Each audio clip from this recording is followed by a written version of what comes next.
ವಿಚಾರ ಕೂಡ ಅವ್ರ ಹತ್ರ ಇದೆ, ಅದನ್ನು ಕೇಳೋಣ. ಈ ರೀತಿ ದುಡ್ದಂತ ಮಹನೀಯರು ಇವರು. ಅಜ್ಜಿ, ಇದೆಲ್ಲ ಆದ ನಂತರ ಬಾಣಿತಿ ಅವ್ರಿಗೆ ಏನೋ ಮಸಾಲ ಅದು ತಿನ್ನಿಸ್ತಿದ್ರಲ್ಲ, ಅದು ಗೊತ್ತಿದೆ ನಿನ್ಗೆ? ಗೊತ್ತಾದ, ಹಾಕ್ತಿದ್ವಿ. ಏನೇನ್ ಹಾಕ್ತಿದ್ರಿ? ಏನಂದ್ರೆ ಒಂದು ಅದು ಕನ್ನಡದಾಗ ಏನಂತಾರೆ ಏನೋ ಪರವಾಗಿಲ್ಲ, ನೀನ್ ತೆಲುಗುದಾಗ ಹೇಳು. ಒಂದು 5 ಅಜ್ವಾಮ, ಮೆಣಸು, ಮತ್ತೆ ಅದು ಏನು ಇದು ಅದು ತೆಲುಗುದಾಗ ಏನಂತಾರ ಅದು ಜಾಜಿಕಾಯ, ಜಾಪತ್ರಿ, ಏನೇನೋ ಒಂದು 10 ಔಷಧ. ಅದು ನಿನಗೆ ತೆಲುಗಿನಲ್ಲಿ ಹೇಳಲಿಕ್ಕೆ ಬರುತ್ತೆ? ನಂಗೆ ತೆಲುಗುದಾಗ ಬರ್ತದ. ಪಿಪ್ಪಿಳು ಅಂತಾರ, ಪಿಪ್ಪಿಳು ಅಂತಾರ, ಜಾಜಿಕಾಯ ಅಂತಾರ, ಮತ್ತೆ ಏನೋ ಒಂದು ಅದು ಏನೇನೋ ಒಂದು 5 ಆಯುರ್ವೇದಿಕ 5 ಅಜ್ವಾನಗಳು, ಜಾಜಿಕಾಯಿ, ಮತ್ತೆ ಜಾಪತ್ರಿ, ಪಿಪ್ಪಲಿ, ಜಾಪತ್ರಿ, ಇವುಗಳನ್ನೆಲ್ಲ ಮೆಣಸು, ವಾಯು ಮೆಣಸು ಅಂತಾರ. ವಾಯು ಒಡಂಗ, ವಾಯು ಮೆಣಸು ಅಂತವೆಲ್ಲ ತಂದು ಕಲಿಸಿ ಎಲ್ಲ ಕುಟ್ಟಿ ಕಾಸಿ ಅವುಗಳನ್ನು ಹುರಿದು ಎಲ್ಲ ಮೆತ್ತಗಾಗದ ಮೇಲೆ ಹಂಚಿನ ಮೇಲೆ ಉರಿತೀರಲ್ಲ, ಹುರಿದು ಕಾಸಿ ಮೆತ್ತಗ ಮಾಡಿ ಮುಂಜಾನೆ ಬರೀ ಖಾಲಿ ಹೊಟ್ಟೆದಾಗ ಇಷ್ಟ ಔಷಧ ಹಾಕ್ತಿದ್ವಿ. ಇಷ್ಟ ಔಷಧ ಹಾಕಿದ್ಮೇಲೆ ಅವರು ಗರಂ ನೀರು ಕುಡಿಸ್ತಿದ್ವಿ. ಇಲ್ಲಾಂದ್ರೆ ತುಪ್ಪ ಇರ್ತದಲ್ಲ, ತುಪ್ಪದಿಂದ ಅವ್ರಿಗೆ ತುಪ್ಪದಾಗ ಹಾಕಿ ಕಲಿಸಿ ಕೊಡ್ತಿದ್ವಿ. ಈಗ ಇಲ್ಲಾಂದ್ರೆ ಅವ್ರು ನೀರ್ದಾಗ ರೂಟಿ ಆಗಿದ್ರೆ ಗರಂ ನೀರ್ದಾಗ ಹಾಕಿ ಕೊಡ್ತಿದ್ವಿ. ಅಜ್ಜಿ, ಈ ಔಷಧ ಯಾಕೆ ಕೊಡ್ಬೇಕು ಅವ್ರಿಗೆ? ಯಾಕಂದ್ರೆ ಅವರು ಡೆಲಿವರಿ ಆದ್ಮೇಲೆ ಹೊಟ್ಟೆ ಎಲ್ಲಾ ಇದು ಮೆತ್ತಗ ಉಣ್ಣತರಾಗ ಇರ್ತಾವ. ಎಲ್ಲಾ ಬಟ್ಟಿಗೆ ಹೋಗಿ ಎಲ್ಲಾ ಎಲ್ಲ ಕ್ಲೀನ್ ಆಗ್ಬೇಕಲ್ಲ. ಅದು ಕುಡಿಸಿದ್ರೆ, ಅದು ತಿನ್ಸಿದ್ರೆ ಏನಾಗ್ತದಂದ್ರೆ ಎಲ್ಲ ಏನನ್ನ ಕಸರ ಪಸರ ಹೊಟ್ಟೆಗಿದ್ರೆ ಅದು ಕ್ಲೀನ್ ಆಗ್ತದ. ಎಲ್ಲ ಕ್ಲೀನ್ ಆದ್ಮೇಲೆ ಅವ್ರು 5 ದಿವ್ಸ 9 ದಿವ್ಸ ಕೊಡ್ತೀವಿ. ಕೊಟ್ಟದ್ಮೇಲೆ ಅದು ಕ್ಲೀನ್ ಆದ್ರೆ ಅವ್ರಿಗೆ ಏನು ಇಲ್ಲ, ಜ್ವರ ಬರೋದಿಲ್ಲ, ತೊಂದ್ರೆ ಆಗೋದಿಲ್ಲ. ನೀರಾಗ ಮಳೆ ಬಂದ್ರೆ ವ್ಯಾಪಾರ ಸಾಪಾರ ಹೋತಾರಲ್ಲ, ಅಂತದು ಏನು ಪೆಟ್ಟು ಬರೋದಿಲ್ಲ ಅಂತ ನಾವು ಕೊಡ್ತೀವಿ ಅಷ್ಟೇ ಔಷಧಗಳು. ನೋಡಿ ವೀಕ್ಷಕರೇ, ಆಗಿನ ಕಾಲದಲ್ಲಿ ಪರಿಕರಗಳನ್ನು ಬಳಸಿದ್ರು, ಔಷಧೋಪಚಾರ ಮಾಡಿದ್ರು, ಬಾಣತಿಗೆ ಔಷಧೋಪಚಾರ. ಈಗ ಇಂಜೆಕ್ಷನ್ ಮಾಡ್ತಾರೆ, ಹೆರಿಗೆ ಆಗ್ಲಿಲ್ಲ ಅಂದ್ರೆ ಹೆರಿಗೆ ನೋವು ಬಂದಿದೆ ಅಂತ ಹೇಳ್ಬಿಟ್ಟು ಇಂಜೆಕ್ಷನ್ ಡೋಸ್ ಕೊಡ್ತಾರೆ ಅವರು. ಅದಕ್ಕೂ ಔಷಧ, ನಂತರ ಬಾಣತಿಗೆ ಏನಾಗ್ಬಾರ್ದು ಅನ್ನೋದು ಔಷಧ ಅವರೇ ಸ್ವಂತವಾದ ಬುದ್ಧಿಯಿಂದ ತಯಾರು ಮಾಡಿ ಕೊಡೋರು. ಇಂತ ಒಂದು ಅಜ್ಜಿಗೆ ಒಂದು ಆಸೆ ಇದೆ, ಅದ ನಂತರ ಹೇಳ್ತೀನಿ, ಕೇಳೋಣ. ಅಜ್ಜಿ, ಇಲ್ಲಿವರೆಗೂ ತಾವು ಎಷ್ಟು ಡೆಲಿವರಿಗಳನ್ನು ಮಾಡಿದ್ರಿ ಅದನ್ನ ಒಂದ್ಸಾರಿ ಹೇಳ್ಬಿಡಿ. ಸುಮಾರು ಇಲ್ಲಿ ಸುಮಾರು ಒಂದು 5,000 ತನಕ ಮಾಡೀನಿ. ಅಷ್ಟು ನನಗೆ ಗ್ಯಾಪ್ 30 ವರ್ಷಲಿದ್ದ ಇಷ್ಟು ತನಕ ಮಾಡೀನಿ. ಇಷ್ಟು ತನಕ ಮಾಡಿದ್ರು ಕೂಡ ಈಗನು ಮಾಡತಂತ ಧೈರ್ಯ ಅದ ನನ್ಗ. ಈಗ ಮಾಡತನಕ ಧೈರ್ಯ ಅದ ನನ್ಗ, ಅಷ್ಟು ಫುಲ್ ಧೈರ್ಯ. ಅಂತಾವ್ ಅಂದ್ರೆ ಜಲ್ದಿ ರೆಡಿ ಇರ್ತೀಯ. ಎಷ್ಟು ನನ್ಗ ಆಗ ಶಕ್ತಿ ಇಲ್ಲ ಅಂದ್ರೆ ಕೂಡ ಮಾಡ್ಬೇಕಂತ ಒಂದು ಆಸೆಲಿಂದ ಹೋಗ್ತೀನಿ. ಕರ್ಕೊಂಡ್ ಹೋಗ್ತಾರ, ಗಾಡಿ ಮೇಲೆನ ಕರ್ಕೊಂಡ್ ಹೋಗ್ತಾರ, ಆಟದಾಗ ದೂರ ಇದ್ರೆ ಆಟದಾಗನ ಕರ್ಕೊಂಡ್ ಹೋಗ್ತಾರ. ಪೂರ ನನ್ಗ ಆಗ್ಲಿಲ್ಲ ಅಂದ್ರೆ ದವಾಖಾನಿಗೆ ಹೋಗಿರಪ್ಪ, ಈ ಕಾಲ ಬೇಸಿಲ್ಲ ಅಂತ ಕಳಿಸ್ತೀನಿ. ಆಗಿದ್ರೆ ಮಾಡಿ ಬರ್ತೀನಿ. ನನ್ ಬಂದು ಮತ್ತೆ ಗುಡಿಸಲಿಗೆ ಬಿಟ್ಟು ಹೋಗ್ತಾರ. ಅಂದ್ರೆ ಇಲ್ಲಿವರೆಗೂ ಸುಮಾರು ಒಂದು 5,000 ಹೆರಿಗೆಗಳು ಮಾಡಿ 5,000 ಜನಗಳು ಕೊಟ್ಟಿವಿ. ಬೇಕಿದ್ದದು ಮತ್ತೆ ಅವ್ರಿಗೆ ಬೆಳೆ ಬಟ್ಟಿ ಹೋಗದ್ರೆ ಔಷಧ ಕೊಟ್ಟಿನಿ. ಮತ್ತೆ ಹೊಟ್ಟಿ ಬ್ಯಾನ್ ಅಂತಾರಲ್ಲ, ಮುಟ್ಟು ಬ್ಯಾನ್ ಅಂತಾರಲ್ಲ, ಆ ಮುಟ್ಟು ಬ್ಯಾನಿಗೆ ಕೂಡ ಔಷಧ ಕೊಡ್ತೀನಿ. ಈಗನೂ ಗೊತ್ತಾದ, ಈಗನೂ ಕೊಡ್ತೀನಿ. ಈಗನೂ ಆಯುರ್ವೇದಿಕ್ ಔಷಧ ಕೊಡ್ತೀನಿ. ಈಗನೂ ನನ್ಗೆ ಗೊತ್ತಾದ, ಬೇಕಿದ್ದದು ಕೊಡ್ತೀನಿ. ಎಂತವನ್ನಾಗ್ಲಿ ಅದು ಹೊಟ್ಟಿ ಬ್ಯಾನ್ ಇದ್ರೆ ಎಂತದನ್ನಾಗ್ಲಿ ಅದು ಕೊಡ್ತೀನಿ. ಮಕ್ಕಳಾಗದೆ ಇದ್ದವ್ರಿಗೆ, ಮಕ್ಕಳು ಆಗದವ್ರನ್ನು ಕೂಡ ಅವ್ರು ಕರ್ಕೊಂಡು ಬಂದು ಅವ್ರ ಲಕ್ಷಣ ಹೆಂಗಾದಂತ ನೋಡಿ ಕೊಡ್ತೀನಿ. ಹೌದಲ್ಲ, ಕೊಟ್ಟಿದ್ದೀರಿ? ಹಾಗೆ ಅವ್ರಿಗೆ ಹಾಗೆ ಟೈಮ್ ಹಿಂಗಾದಂದ್ರೆ ಕೊಡ್ತೀನಿ. ಈಗ ಆಗ್ಲಿಲ್ಲ ಅಂದ್ರೆ ಸ್ವಲ್ಪ ನಾನು ಪ್ರಾಬ್ಲಮ್ ಏನಾನ ಇದ್ರೆ ನೋಡಮ್ಮ ಎಲ್ಲ ದೇವ್ರ ಮೇಲೆ ಅಂತ ಕೊಡ್ತೀನಿ. ಅಂತವ್ರಿಗೂ ಆಗ್ಯಾವ, ಮಕ್ಕಳು ಆಗ್ಯಾವ, ಅಂತವ್ರಿಗೂ ಆಗ್ಯಾವ. ಔಷಧ ಕೊಡಿದ್ರೂ ಆಗ್ಯಾವ. ಇಂಥವು ಹೊಟ್ಟಿ ಬ್ಯಾನಿ ಕೊಡಿದ್ರು ಕೂಡ ಮಕ್ಕಳು ಆಗ್ಯಾವ. ಒಳ್ಳೆ ಅಜ್ಜಿ, ಇನ್ನೊಂದು ವಿಷಯ ಹೇಳಲಿಕ್ಕೆ ಮರ್ತೀನಿ ಅಂತಂದು, ಈಗ ಮಕ್ಕಳು ಡೆಲಿವರಿ ಆಗ್ತಾವಲ್ಲ, ಆದ ತಕ್ಷಣ ಅದಕ್ಕೆ ಒಂದೊಂದ್ಸರಿ ಜೀವ ಇರಲ್ಲ, ಚಲನ ಇರಲ್ಲ, ಸತ್ತಂಗ್ ಬಿದ್ದಿರುತ್ತೆ. ಆದ್ರೆ ಅದಕ್ಕೆ ಏನ್ ಮಾಡ್ತಿದ್ದಿ?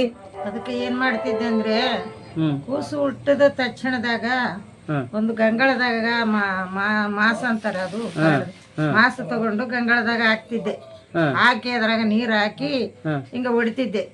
ಹೊಡೆದ್ರ ಮೇಲೆ ಒಂದು 5 ನಿಮಿಷ ಹೊಡೆದ ಮೇಲೆ ಅದು ಜೀವ ಅನ್ನೋದು ಮಾಯಲ್ಲಿದ್ದ ಕೂಸಿಗೆ ಕೂಸು ಒಳಗೆ ಹೋಗಿ ಅದು ಜೀವ ಅಲ್ಲಿಗೆ ಇಲ್ಲಿಗೆ ತಿರುಗಾಡ್ತದ. ಆಮೇಲೆ ಕೂಸು ಏನಾಗ್ತದ ಅಳ್ತದ, ಅಳದ ಮೇಲೆ ಆಯ್ತು ಜೀವ ಬಂದದ ಅಂತ ನಾವು ತಿಳ್ಕೊಂಡು ಅವಾಗ ನಂತರ ಊರಿ ಕಟ್ ಮಾಡ್ತಿದ್ರೆ ಊರು ಕಟ್ ಮಾಡಿ ಕೂಸನ ಕಡಾಕ್ ಹಾಕಿ ಮಾಯಿ ಕಡಾಕ್ ಹಾಕಿ ಅದು ಅವಾಗ ಚಲೋ ಆತಿದ್ರು. ಅದು ಅದೇ ರೀತಿ ಅಜ್ಜಿ ಈಗ ನಿನ್ಗೆ ವಯಸ್ಸಾಗಿದೆ, ಇಲ್ಲಿವರೆಗೂ ಬಹಳಷ್ಟು ಜನಗೆ ಡೆಲಿವರಿ ಮಾಡಿದ್ದಿ ಒಳ್ಳೇದು. ಆದ್ರೆ ಇದನ್ನ ಮುಂದುವರ್ಸ್ಕೊಂಡು ಹೊಂಟಿದ್ರೆ ಯಾರಿಗೇನ ಕಲಿಸಿದ್ರ ನಿಮ್ ಕಲಿಯನ? ನನ್ ಕೆಲಸ ಎಲ್ಲ ನಾನು ಸೊಸಿ ಕಲ್ಸಾಕತ್ತೀನಿ. ಯಾಕಂದ್ರೆ ನನ್ನಂಗ ನನ್ ಸೊಸಿ ಕೂಡ ಜ್ಞಾನ ಅದ. ಈಗನು ಆಕಿನ ದವಾಖಾನಿಗ್ ಕಳಿಸ್ಬೇಕಂದ್ರೆ ಮನೆಗ ನನ್ಗ ಆಗ್ಲಿಲ್ಲ ಅಂದ್ರೆ ಆಕಿನ ದವಾಖಾನಿ ಕಳಿಸ್ತೀನಿ. ಆಕಿ ಸ್ವಲ್ಪ ಕಲಿಬೇಕು, ನನ್ನ ಹೆಸರು ಇರ್ಬೇಕು ಅಂತ ಸೊಸಿಗ್ ಕಳಿಸ್ತೀನಿ. ಕಲಿಸಿದಿ? ಆಯಮ್ಮ ಕಲಿಸಿನಿ, ಸೊಸಿಗ್ ಕಳಿಸಿನಿ. ಆಕಿನೂ ಯಾರಿಗೇನಾಗ್ಲಿ ಇಂದ ಹೋಗಿ ಅವ್ರಿಗೆ ಡೆಲಿವರಿ ಮಾಡಿಸಿ ಮನೆಗ್ ಕಳಿಸಿ ಬರ್ತಾಳ. ಹೌದಾ? ಅಂದ್ರೆ ಇಲ್ಲಿವರೆಗೆ ನಡೆಸಾಳ? ಆಕಿನು ಮನೆಗಂದ್ರ ಮಾಡಿಲ್ಲ, ಇನ್ನ ಕಲಿಸ್ತೀನಿ. ಆಕಿಗೆ ಇನ್ನ ಕಲಿಸ್ತೀನಿ, ಮನೆಗಂದ್ರ ಮಾಡಿಲ್ಲ. ಈಗ ದವಾಖಾನ್ಗ್ ಹೋಗ್ತಾಳ, ಬರ್ತಾಳ, ಕರ್ಕೊಂಡು ಹೋಗ್ತಾಳ. ಸಿಸ್ಟರ್ ಜೊತೆಯಲ್ಲಿದ್ದು ಬೇಸು ಡೆಲಿವರಿ ಮಾಡಿಸ್ಕೊಂಡೇ ಬರ್ತಾಳೆ. ಎಂತವ್ರ ಆಗಿಲಿ ಅವ್ರ ಕೂಡ ಮಾತಾಡಿ ಚಲೋ ಮಾತಾಡಿ ಅವ್ರು ಡೆಲಿವರಿ ಮಾಡಿಸ್ಕೊಂಡೇ ಬರ್ತಾಳ. ರಾತ್ರಿ ಹಗಲು ಆಗ್ಲಿ ಕರ್ಕೊಂಡು ಹೋಗ್ತಾರ. ನಾನು ಹೇಳಿನಿ ಹಂಗ, ಯಾಕಂದ್ರೆ ನೋಡಮ್ಮ ನಾನು ಮಾಡಿನಿ ಇಷ್ಟು ತನಕ, ನನ್ನ ಹೆಸರಾದ, ನೀನು ನೋಡು ಕಲಿದ್ರೆ ಪಾಡ ಚಲೋ ಇರ್ತದ, ಪುಣ್ಯ ಇರ್ತದಮ್ಮ. ಮಕ್ಕಳು ಡೆಲಿವರಿ ಮಾಡಿದಂತ ಪುಣ್ಯ ಅಲ್ಲ ಅಂತ ಕಲ್ಸಿನಿ. ಒಳ್ಳೇದು ಒಳ್ಳೇದಜ್ಜಿ, ದೇವ್ರು ನಿಮ್ಗೆ ಒಳ್ಳೇದ್ ಮಾಡ್ಲಿ, ಆಯುಷ್ಯ ಹೆಚ್ಚು ಕೊಡ್ಲಿ. ಆದ್ರೆ ಇನ್ನೊಂದು ವಿಷಯ, ಇಲ್ಲಿವರೆಗೂ ತಮ್ಮ ವಯಸ್ಸು ಎಷ್ಟಿರ್ಬೋದಮ್ಮ? 75 అంటే 75 ವರ್ಷಗಳು. ಪರವಾಗಿಲ್ಲ ಅಜ್ಜಿ, ನಿಮ್ಗೆ 75 ವರ್ಷಗಳ ಆಯುಷ್ ಇದೆ. ಆದ್ರೆ ನಿಮ್ಮ ಮಗಂದು ಒಂದು ಆಶೆ ಇದೆ, ಏನಂತಂದ್ರೆ ನಮ್ಮ ಅಮ್ಮ ಇಷ್ಟೆಲ್ಲ ಡೆಲಿವರಿ ಮಾಡಿಸಿದ್ದಾಳೆ, ನಂತರ ಬುರ್ರಕಥೆಗಳು ಕೂಡ ಹೇಳಿದ್ದಾರೆ, ಔಷಧ ಉಪಚಾರ ಮಾಡಿದ್ದಾರೆ, ಅದಕ್ಕಾಗಿ ಅವ್ರಿಗೊಂದು ರಾಜ್ಯೋತ್ಸವ ಪ್ರಶಸ್ತಿ ಆದ್ರೆ ತುಂಬಾ ಒಳ್ಳೇದು ಅನ್ನೋದು ಅವರ ಅಭಿಪ್ರಾಯ ಇದೆ. ಅದಕ್ಕೆ ತಾವ್ ಏನ್ ಹೇಳ್ತೀರಿ ಅಂತೀರ? ಪ್ರಶಸ್ತಿ ಸಿಕ್ಕಿದ್ರೆ ಒಳ್ಳೇದಾಗ್ತದ. ನಿಮ್ಮ ಒಂದು ಆಸೆ ಇದೆ? ಆಸೆ ಇದೆ. ಇಷ್ಟೆಲ್ಲ ದುಡಿಯೋದಕ್ಕೆ ನನ್ನನ್ನು ಏನೋ ಗುರುತಿಸಿತ್ತು ಸರ್ಕಾರ, ನಾ ಮಾಡಿದಂತ ಸೇವೆಗೆ ಅನ್ನೋ ಒಂದು ಮನಶಾಂತಿ ಆದ್ರೂ ನಿಮ್ಗಿರುತ್ತೆ? ಶಾಂತಿ ಅದ, ಮನಶಾಂತಿ ಯಾಕಿಲ್ಲ ಅಂದ್ರೆ ಈಗ ಮೋಟ ಕಾಲದಾಗ ಅಲ್ಲಿದ್ದ ಮಾಡ್ಕೊಂತ ಬಂದಿನಲ್ಲ, ಆ ಕಾಲ ನನ್ಗೆ ಗೊತ್ತಿಲ್ಲ. ಹೌದು, ಎಲ್ಲ ಮಾಡಿದವ್ರದ್ದು ಅದು ಏನೇನ್ ಮಾಡಿನೋ ಅದು ಎಲ್ಲ ಅಂದ್ರೆ ಈಡಿಗೆ ತೆಗಿತಿದ್ದೆ. ಯಾಕಂದ್ರೆ ನನ್ಗೆ ಗೊತ್ತಿಲ್ಲ, ಮೋಟ ಮಂದಿ ಇದ್ದಂಗ ನಮ್ ಮಂದಿ. ಅದಕ್ಕೆ ಅಂತ ಈಗ ಒಂದು ಆಸೆ ಅದ, ಒಂದು ಕರೋನಾ ಬಂದು ಮುಂದಿಗನ್ನ ಒಂದು ಆಸೆ, ಏನೇನ್ ಆ ಕಡೆ ಏನೇನು ಮಾಡ್ತಾರಂತ ನನಗೊಂದ್ ಆಸೆ. ಯಾಕಂದ್ರೆ ನಾನು ಇಷ್ಟು ಮಾಡಿನಲ್ಲ, ಇಷ್ಟು ಹೆಲ್ಪ್ ಮಾಡೀನಿ, ಇಷ್ಟು ಮಂದಿಗೆ ಮಾಡೀನಿ, ಇಲ್ದವ್ರಿಗೆ ಬೇಕಿದ್ದದ ಅಕ್ಕಿ ಕೊಟ್ಟು ಏನೇನೋ ಮಾಡೀನಿ ನಾನು. ನನ್ನ ಆಸೆ ಈಗ ಆದ್ರೂ ಕೂಡ ಮನೆಗೆ ಯಾರನ್ನ ಬಡವರು ಡೆಲಿವರಿ ಆದ್ರೂ ಕೂಡ ಏನೇನ ಆದ್ರೂ ಕೂಡ ಅವ್ರಿಗೆ ಹೋಗಿ ಏನೇನೋ ನಾನು ಕೊಟ್ಟು ಬರ್ತೀನಿ. ಯಾಕಂದ್ರೆ ನನಗಿಲ್ಲ ಅಂದ್ರೂ ಕೂಡ ಪರವಾಗಿಲ್ಲ, ಅವ್ರಿಗೆ ಹೆಲ್ಪ್ ಮಾಡ್ಬೇಕು, ಬಡವ್ರಿಗೆ ಹೆಲ್ಪ್ ಮಾಡ್ಬೇಕಂತ ಮಾಡೀನಿ, ಕೊಟ್ಟಿನಿ, ಈಗನೂ ಕೊಡ್ತೀನಿ. ಒಳ್ಳೇದಜ್ಜಿ, ನಮಸ್ಕಾರ. ವೀಕ್ಷಕರೇ, ತಾವು ಗಮನಿಸತಕ್ಕದ್ದು, ದಯಮಾಡಿ ಸರ್ಕಾರಕ್ಕೆ ಕೂಡ ನನ್ನ ಮನವಿ, ಅಜ್ಜಿಯವರ ವಯಸ್ಸಾಗಿದೆ, 70-75 ವಯಸ್ಸು ಆದ್ರೂ ಆಯಮ್ಮ ಒಂದು ದೊಡ್ಡ ಕಾಯಿಲೆ ಕ್ಯಾನ್ಸರ್ ನಿಂದ ಕೂಡ ಹೋರಾಡಿ ಇಲ್ಲೇ ಕಾಣ್ತದ. ಆಯಮ್ಮ ಸುಳ್ಳು ಹೇಳ್ತಾ ಇದ್ದಾರ ಅಥವಾ ನಿಜ ಹೇಳ್ತಾ?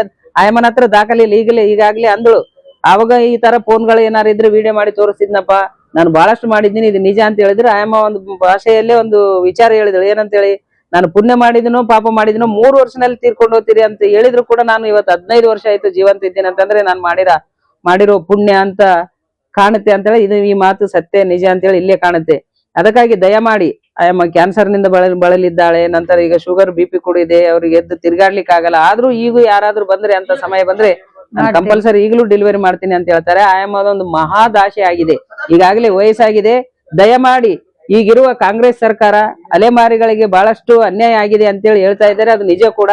ಅದಕ್ಕಾಗಿ ದಯಮಾಡಿ ಇಂಥವ್ರು ಈಗಾಗಲೇ ವಯಸ್ಸಾಗಿದೆ, ಇವತ್ತು ನಾಳೆ ಅನ್ನೋ ಒಂದು ಸ್ಥಿತಿಯಲ್ಲಿದ್ದಾರೆ. ಅದಕ್ಕೆ ದಯಮಾಡಿ ಈ ಒಂದು ಅಜ್ಜಿಯನ್ನು ಗುರುತಿಸಿ, ಸುಮಾರು ಒಂದು 5,000 ಡೆಲಿವರಿಗಳನ್ನು ಮಾಡಿರ್ತೀನಿ ಅಂತ ಹೇಳ್ತಾರೆ. ಅದಕ್ಕಾಗಿ ದಯಮಾಡಿ ಗುರುತಿಸಿ ಇಂಥ ಒಂದು ಹಿರಿಯ ಅಜ್ಜಿಗೆ ಈ ಸಲದ ರಾಜ್ಯೋತ್ಸವ ಪ್ರಶಸ್ತಿ ಕೊಟ್ಟು ಈ ಹಿರಿಯ ಅಜ್ಜಿನ ಸತ್ಕರಿಸಿ ಸನ್ಮಾನ ಮಾಡ್ಬೇಕಂತೇಳಿ ನಮ್ಮ ಚಾನೆಲ್ ವತಿಯಿಂದ ಕೂಡ ಈ ಸರ್ಕಾರಕ್ಕೆ ಒತ್ತಾಯಿಸುತ್ತೇವೆ. ದಯಮಾಡಿ ಈ ಸಾರಿ ಅಜ್ಜಿಗೆ ಕೊಡ್ತೀರಿ ಅನ್ನೋ ಮನೋಭಾವನೆ ಕೂಡ ವ್ಯಕ್ತಪಡಿಸುತ್ತಾ ಈ ಸಂದರ್ಶನವನ್ನು ಇಲ್ಲಿಗೆ ಮುಗಿಸ್ತೀವಿ. ನಮಸ್ಕಾರ ಅಜ್ಜಿ. ನಮಸ್ಕಾರ. ನಮಸ್ಕಾರ ಎಲ್ಲರಿಗೆ.